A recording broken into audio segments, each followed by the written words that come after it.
felt like as earlier practice times? Oh, that's been fine. We haven't had guys late. We've had guys on time. I mean, we just had a bad defensive practice. Offense was great. Defense was bad. It's third down day. We've been crappy on third downs. So, direct correlation. What do you attribute that to? I mean, I think our guys just had a lack of focus today on defense. You know, we're trying to take some off of them physically, and not everybody can handle it when you take things off you physically, the mental side, and I think that was a little bit of it today. Elephant in the room: Sam Leavitt is out for this week. We will be starting Jeff Sims. How's Jeff looked in practice, kind of responding to that news? Awesome. I mean, we brought him in to compete to start. I think Sam's a really good player, and Sam beat him out, but it was close. Jeff had a good camp, and now Jeff, who started a crap ton of games, gets to go start again. To me, there's not much drama. There's not much starting a different guy. One of the 22 people are different. One of the 48 guys that we're playing consistently are different. Go play a football game. You spoke during fall camp about how these two guys, especially at the top of the when it was still a Cuban competition, how they were both Sunday guys. Do you feel like now seeing kind of Sim's development kind of with the twos and all that kind of stuff, and now that he's going to get a chance to start, do you still feel that way? Yeah, I think they're both Sunday talents, 100%. I think the talent level of both those guys, you could put them in a room with NFL quarterbacks or pro prospects, and I think the talent level there for both of them are definitely the same. What made you just want to announce the thing about Sims today as opposed to maybe waiting and keeping it under wraps? Well, one, it's Wednesday practice. They're not going to change.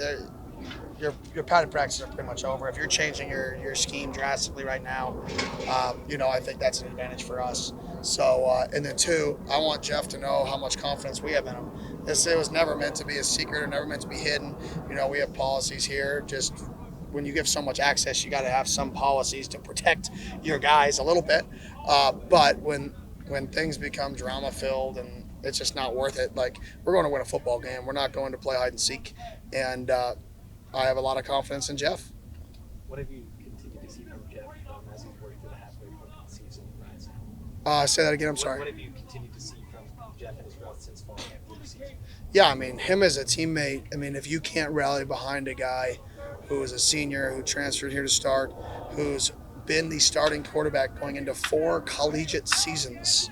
He started week 1 for a football team, who's been nothing but a phenomenal teammate, who's been nothing but dialed in the entire time. If you can't get behind that and have belief in that, then I don't know what you can get belief in. And I think that's the biggest thing that's impressed me is his ability to worry about us and to worry about himself. Any timeline on Sam? I could give you a timeline, but it's not real. It could be 2 weeks. It could be 4 weeks. I mean, hopefully the sooner the better. We have a bye week after this week, so maybe the following week versus Oklahoma State. But we're gonna get through this week, get through the bye week, and then kind of halfway through the bye week, and then kind of reassess it as it goes. How nice is it to have that depth at quarterback? You have so many guys. Yeah, huge. I mean, and then behind Jeff, you have Trenton, and Trenton started a lot of games here, and so we feel as good as you can feel going into a game. And like I said, this game's about us. It's not about who the starting quarterback is. The starting quarterback's going to go out there and perform to the best of his ability. It's about us as a staff and us as a team practicing harder, playing better than what we did today in practice. And we got to be able to respond to today to better tomorrow. For a guy that you mentioned has started 4 collegiate week ones and having to start after a bunch of weeks after being a backup, do you think there's anything about like the confidence or the mental aspect of that you have kind of had a conversation with him about so far? No.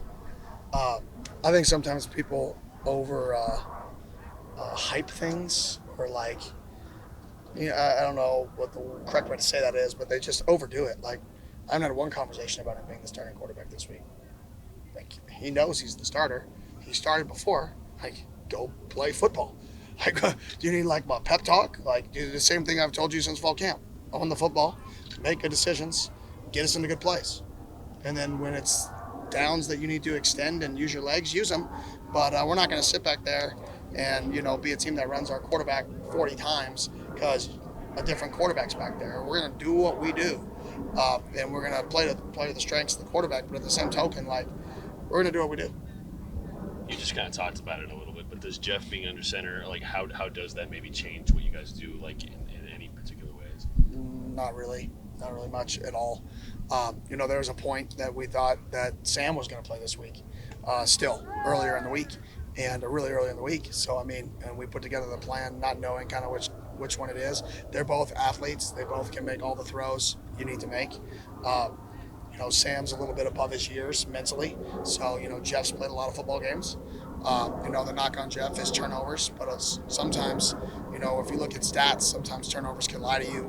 You get cost anytime the ball's fumbled, it's turnover. So if the ball gets snapped 70 yards over your head, it's quarterback turnover. If the ball hits a guy in motion, it's quarterback turnover.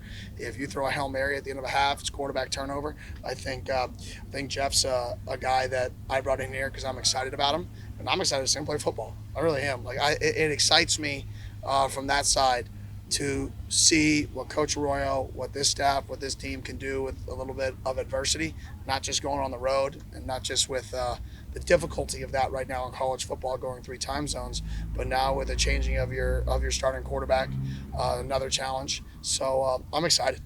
What point did you make that decision? Which day do you think you said okay? Monday. Yeah, Monday morning was probably, but we game plan obviously. We were off on Friday or Saturday, so Saturday and Sunday, we're putting together plans, and I would say Monday morning, maybe Sunday night we had a clue, but Monday morning. It's the ribs, right? Yeah, it's not just that. There's some things involved.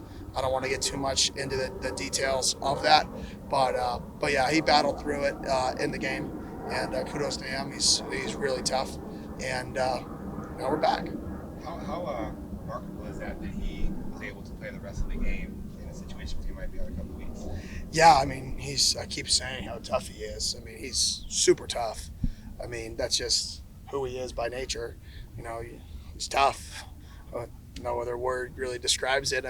He hopped up from his injury and put his helmet on and ran back into the huddle screaming like a maniac. If that's not the guy that you feel great about is, one of the leaders of your football team, then I don't know what you want, because that intensity, that passion, it fuels people. And then Jeff went in to finish that drive, touchdown. You guys good? We got to get Rocco back to coach. There you go.